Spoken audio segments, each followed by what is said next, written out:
Prácticamente desde el principio, y que como no me voy a coser al primer hervor, de hecho tengo muchas décadas ya de estar cerca de los movimientos sociales, particularmente de los movimientos campesinos. Entonces esta es la carta de presentación con mi. Bueno, vamos entrando en materia. El tema que a mí me pidieron es hablar de América Latina, neoliberalismo y el triunfo electoral de Morena en el 18, el 1 de julio. Bueno, lo primero que yo quisiera decir es que vamos a hablar de nuestra América.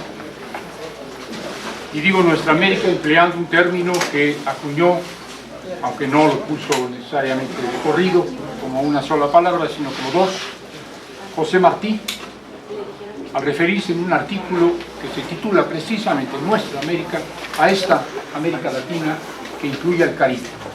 Tenía que ser así por parte de un cubano, José Martí. Y me parece importante ocuparse aquí hoy de esta Nuestra América, porque creo que en el siglo XXI, que llevamos 2 décadas ya recorridas, hay que ser bolivarianos de nuevo, si es que habíamos dejado de serlo. Hay que volver a mirar al subcontinente, cuando menos, si no es que al continente entero, pero cuando menos sí al subcontinente. No podemos pensar en la emancipación de cada uno de nuestros países, de cada uno de nuestros pueblos, por separado. Tenemos tareas que cumplir cada quien en su territorio, en su espacio, pero tenemos tareas comunes.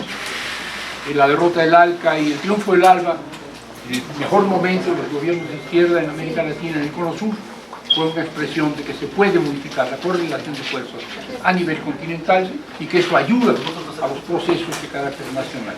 Veamos pues hacia el sur, fundamentalmente hacia el sur, también hacia el norte. Creo que hay que estar atentos a qué tanto puede progresar este socialismo democrático de Bernie Sanders en el Partido Demócrata, por ejemplo, más nos valiera que tuviera éxito. Pero miremos en este caso hacia el sur. Y lo primero que creo que podemos y debemos identificar es algo que se llamó el ciclo progresista. Se hablaba de los gobiernos progresistas, un ciclo progresista. Y muchos que nunca simpatizaron con esta idea, ni con esta posibilidad, ni con su potencial, nos anunciaron también que había terminado. Que finalmente esta ilusión insostenible de que gobiernos presuntamente de izquierda, que en realidad eran neoliberales, etcétera, etcétera, etcétera, finalmente habían mostrado el cobre y estaba de vuelta a la realidad, el neoliberalismo del que nunca habíamos salido. Esta es una visión negativa absolutamente inadmisible. Tuvimos una experiencia, América Latina fue y sigue siendo, y esto lo voy a tratar de argumentar en unos minutos, un laboratorio de la Revolución Mundial. Es el único lugar del mundo donde muchos países al mismo tiempo y de manera a veces, cuando se puede, coordinada, estamos tratando de salir del neoliberalismo por la izquierda, no por la derecha. No como el Brexit, no como los neofascistas europeos, no como Trump, sino por la izquierda. Y dirán, bueno, sí, pero ya terminó la oleada, ya terminó el ciclo de gobiernos progresistas. Terminó una primera oleada. Si alguien piensa que la emancipación de un continente se va a lograr en unos cuantos años, está equivocado. Un proceso emancipatorio de fondo lleva décadas, bastantes décadas, no una, no dos. Es un ciclo largo. Creo que estamos iniciando un ciclo emancipatorio para salir no solo del neoliberalismo, sino también del capitalismo en general, pero es un ciclo de larga duración. Y si alguien piensa que los ciclos son lineales y que vamos para arriba y hasta que lleguemos al final, está equivocado. Como cualquiera que haya participado en movimientos sociales de corto plazo lo sabe, los movimientos son por oleadas. Tienen un ascenso y luego tienen un reflujo y luego viene otro ascenso. Bien, la hipótesis que yo les propongo es que estamos en la segunda oleada del ciclo emancipatorio latinoamericano. La primera fue iniciada, digamos que a fines del siglo XX, con el triunfo de Hugo Chávez en Venezuela, el triunfo en 98, la toma de posesión en 99, y arranca el siglo XXI con una nueva perspectiva latinoamericana, porque se van sumando Lula en Brasil en el cuarto intento, y finalmente logra el PT el triunfo, porque después del corralito en Argentina, Néstor Kirchner logra con una minoría, con una mayoría mínima, ganar una elección, pero luego se impone porque propone alternativas efectivamente para salir de la crisis a la que habían sometido al país los neoliberales. Y luego tenemos los casos de Bolivia, los casos de Ecuador, de Uruguay, de Paraguay en su momento, aunque Lugo recibe un golpe de Estado y lo sacan bastante pronto, y de Venezuela, en la rama. Brasil, Argentina, Venezuela, Bolivia, Ecuador, Uruguay, Paraguay en su momento. Esto ocurrió en contra de las previsiones de una parte de las izquierdas.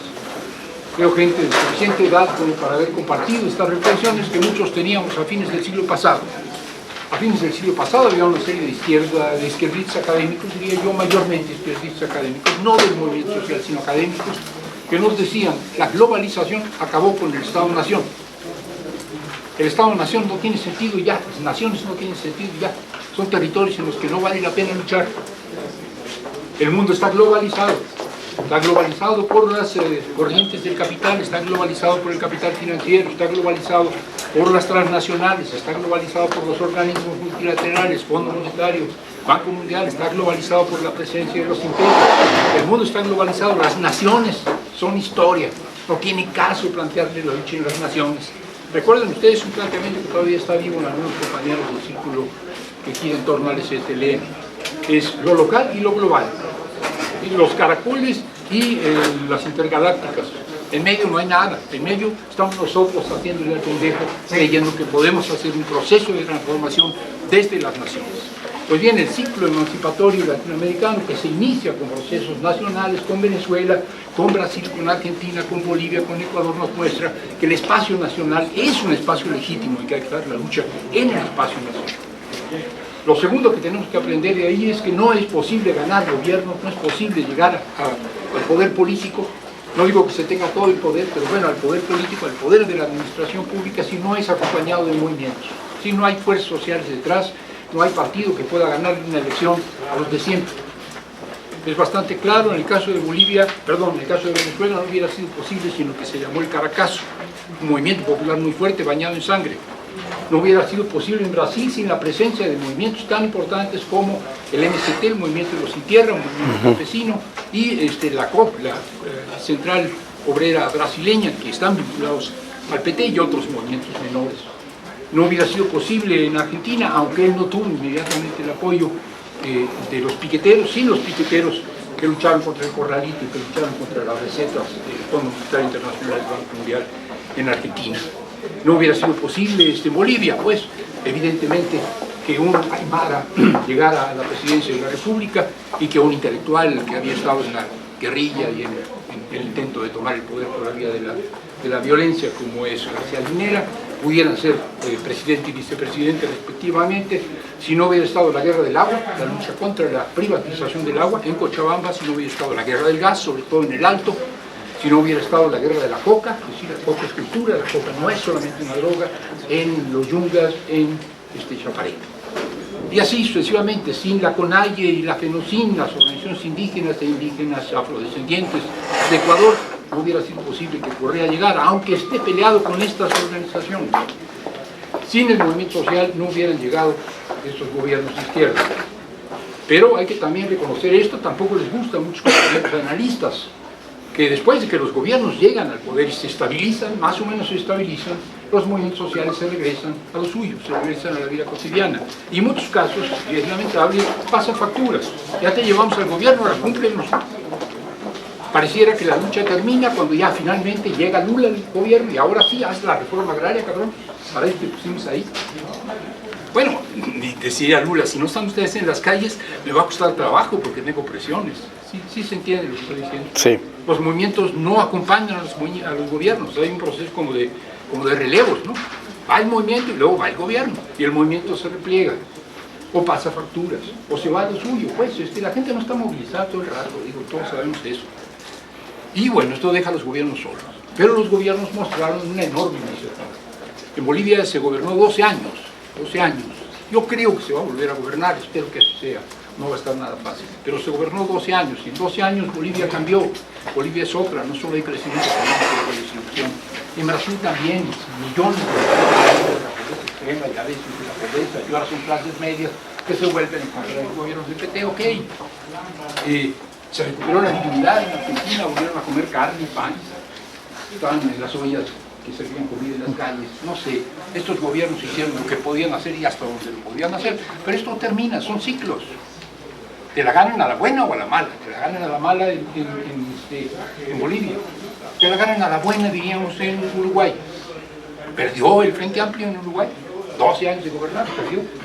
Bueno, perdió una elección, pero si ustedes fijan los resultados, igual en Bolivia, el candidato de la izquierda es el que tiene la mayoría. Lo que sucede es que las derechas están fragmentadas y no tienen proyecto, le echan un montón en la segunda vuelta, ¿se entiende? Hoy pasa lo mismo, hoy el candidato del MAS en Bolivia tiene clara mayoría, no hay un candidato de la derecha que le llegue, pero si pasa en la segunda vuelta, van a echarle un montón todas las derechas, incluyendo algunas izquierdas atontadas que van a estar votando en contra de sus verdaderos intereses. Bien, ¿qué más quisiera yo decir? Bueno, son ciclos neoliberales, son ciclos anti-neoliberales. Alguien diría, no son anticapitalistas, y si no eres anticapitalista no eres nada, esto es maximalismo, que no tiene una formación del marxismo ni del leninismo como yo, saben de qué estoy hablando. Cualquier conflicto, cualquier movimiento, cualquier acción pone por delante el programa máximo, los objetivos estratégicos. Y si no estás cumpliendo los objetivos estratégicos, estás mal. Esto es no pensar en la coordinación de fuerzas, hay que pensar cuáles son los objetivos inmediatos y cómo sumas las fuerzas necesarias para lograrlos y ir avanzando hacia los objetivos estratégicos. Eso significa que si en el siglo XIX en nuestra América lo que hubo eran movimientos para crear países, para volver a tener una soberanía como naciones, que no eran naciones antes, y nada más, no fue contra el capitalismo, pero sí contra el colonialismo, que era la expresión más dolorosa del capitalismo. Si en la segunda mitad del siglo XX fueron las luchas de liberación nacional en África, en Asia, no, es que no eran anticapitalistas, algunas trataban de avanzar más allá, el socialismo africano, por ejemplo, pero en todo caso eran decoloniales. Bueno, hoy somos antineoliberales porque el neoliberalismo es la forma, la cara del capitalismo de hoy. Hay que acabar con eso, hay que disfrutar el neoliberalismo. En una dirección, en una direccionalidad, yo soy anticapitalista. No pienso que el pueblo de México en este momento sea anticapitalista. En algún momento creo que llegaremos a una mayoría consciente de que necesitamos construir realidades muy diferentes de las que hoy tenemos. Hoy lo que tenemos es un pueblo convencido de que el neoliberalismo nos lleva al barranco y que hay que salir de él. Hasta ahí vamos. ¿Cuáles son los pasos que hemos visto, no los que hay que seguir? Los pasos que creo que hemos visto son, en primer lugar, recuperar al Estado. Esta idea de que somos antiestatistas y el Estado es un monstruo frío, que decía Nietzsche, y no hay que apostarle al Estado, y es la sociedad, etc., estamos viendo que esto no es así. La función del Estado es absolutamente fundamental. No podemos desmontar el neoliberalismo si no recuperamos la función del Estado-nación.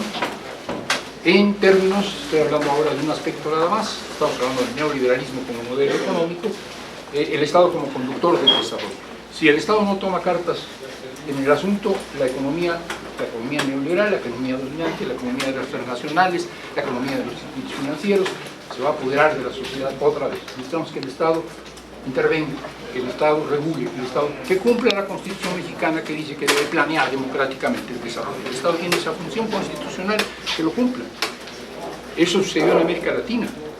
Había estados entregados a las oligarquías, todos entregados a las oligarquías, entregados a las transnacionales, plegados a los dictados del Fondo Monetario Internacional, y estos estados recuperaron soberanía. La soberanía nacional, esta cosa que supuestamente no tenía sentido, no tenía caso, todos son caracoles intergalácticas. Señores, está la soberanía nacional, es algo por lo que vale la pena luchar. Y se logró, en primer lugar, que esos estados tuvieran capacidad de decidir, no en el vacío, no es una página en blanco, hay presiones, hay situaciones que hay que enfrentar, hay que ser pragmáticos cuando uno gobierna, es una responsabilidad muy grande, pero se logró recuperar. Lo segundo es recuperar, bueno, vamos a simplificar, los recursos naturales. En esos países los recursos naturales estaban cedidos a las transnacionales, como también nos está sucediendo, nos estaba sucediendo a nosotros, y todavía estamos en ello, que no podemos echar para atrás lo que se construyó en varios años, en 30 años. Pero ahí lo que tenían es que el gas era de las transnacionales, el petróleo era de las transnacionales, el estaño era de las transnacionales, y digamos la agricultura de exportación, la soja, etcétera, no eran de las transnacionales, pero sí eran de una o de otra forma de los capitales financieros, que eran los que invertían ahí y se quedaban con la renta. Estos países no tenían el acceso a la riqueza que generan los recursos naturales. y lo tuvieron que recuperar. Y recuperar el gas, y recuperar el petróleo, y recuperar el estaño, y recuperar en general la minería, y recuperar las rentas agrícolas que genera la agroexportación en Argentina o en Brasil, que era muy importante. Es decir, para simplificar, los grandes exportadores siguen siendo grandes exportadores, pero pagan impuestos. Bueno, pagaban, con Macri dejaron de pagar otra vez.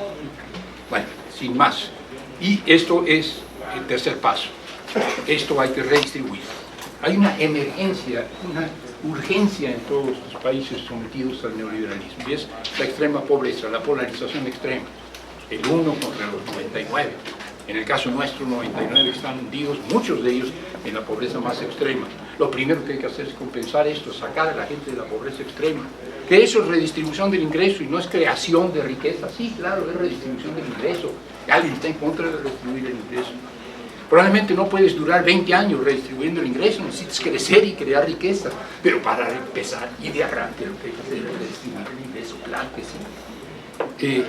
Y un ingreso que además puede ser asignado a la transformación productiva. No se logró demasiado en esto, y creo que ahí no avanzamos tanto estos bloques. Entonces, y para concluir, ¿cuáles fueron las fuerzas que impulsaron esto en América Latina? Y habría que pensar en nosotros ahora.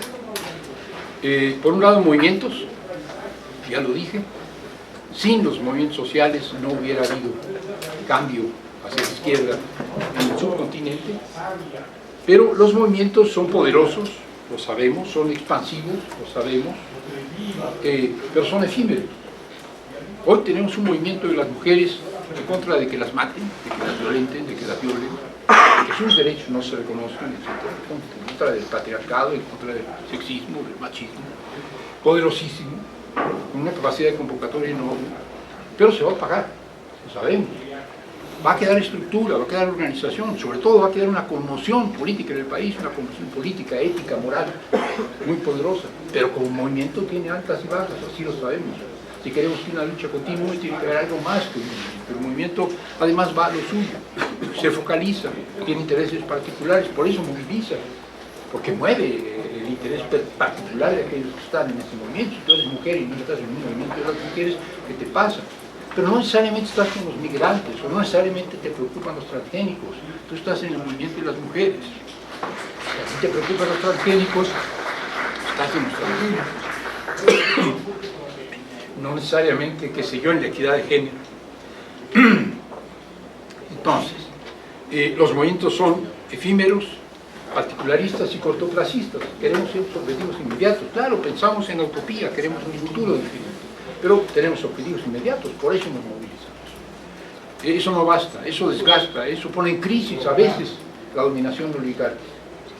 Ya no pueden gobernar, pero no es una alternativa. Eso es un problema serio. Hoy lo que tenemos en Chile, voy a cerrar con esto en un minuto más, es un movimiento poderosísimo. El cabrón Piñeiro no sabe para dónde hacerse, pero tampoco el movimiento sabe para dónde hacerse. No queda claro que sigue después del movimiento, una nueva constitución, ¿cómo? Sí, el movimiento tiene virtudes enormes, pero tiene debilidades. No son todo el movimiento, hay más allá del movimiento. Los partidos políticos cumplen una función absolutamente indispensable. No puede ser que el movimiento social, no puede ser que un pueblo se exprese por luchas particulares, los campesinos luchando por intereses campesinos, los obreros por intereses obreros, la pequeña burguesía, las clases medias por intereses de clase media, las mujeres contra el sexismo, los jóvenes, los niños contra la adultocracia y el adultocentrismo. También debería haber un movimiento y en una de estas ahí van a estar. Necesitamos que todo esto se conjunte en un proyecto de nación diferente. Y esto no lo hacen los movimientos. Sí, luego quieren hacer frentes sociales. Hayamos estado en movimientos, queremos hacer movimientos populares, y movimientos sociales, y frentes sociales, y la nueva constitución pegada. No es posible. Los movimientos sociales no conforman un proyecto de nación. Los proyectos de nación corresponden a los partidos, y son partidos, movimientos, tanto en vigor. Y ese proyecto de nación tiene que encarnar en algo, y esto es en una campaña por ocupar los espacios de poder, por ocupar el poder arriba, no solo el poder abajo, el poder arriba. Se necesita el poder arriba si tienes un proyecto de nación, se necesita el cambio de gobierno.